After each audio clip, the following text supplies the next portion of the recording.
The Oregon legislature has now been in session some 13 weeks, and we still don't know yet quite how lawmakers plan to balance next year's budget. But several hundred people are worried they'll bear the brunt of the cuts. Legislators, hear our plea! Legislators, hear our plea! Someday you'll be elderly! No more cuts! It cannot be ignored any longer!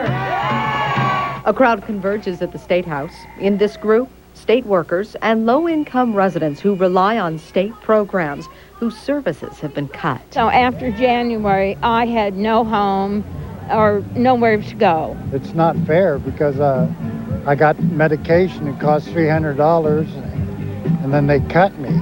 And it's really hard to do our treatment when they've cut staff and moved in 30 women instead of 16. If they take away our retirement and that type of stuff, it's going to hurt because I'm a single mother. My paycheck is shrinking by the month. You got lots of people that are out there afraid.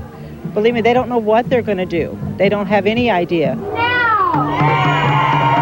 They want lawmakers to restore basic funding for Oregon's most vulnerable citizens.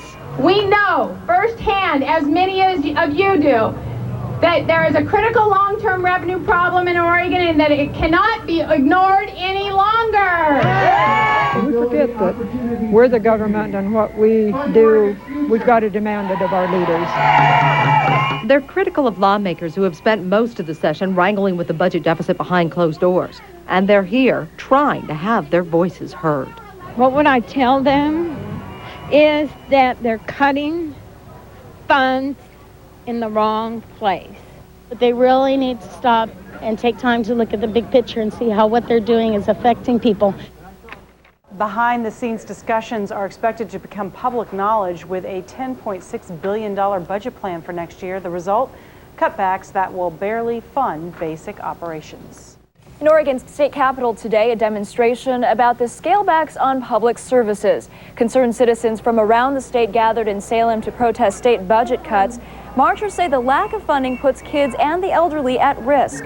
The failure of Measure 28 and a recent decrease in revenue has meant huge cuts to programs for the disabled, the mentally ill, and to Oregon schools.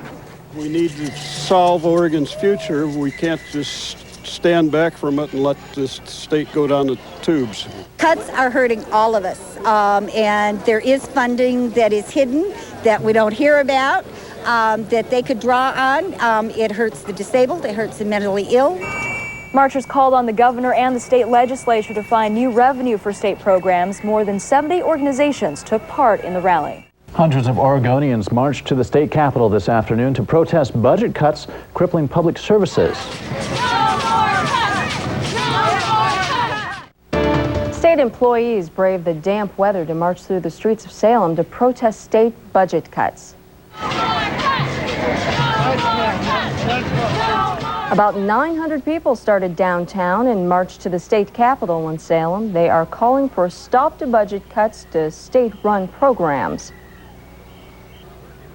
I'm just out here to support no more cuts to education, no more cuts to state services to seniors and children and people with disabilities. That's what I'm here to support. Protesters argue the money is there but not distributed properly. They also support more taxes and fees to help support state programs. A rally at the state capitol drew hundreds of Oregonians demanding their lawmakers to get it together.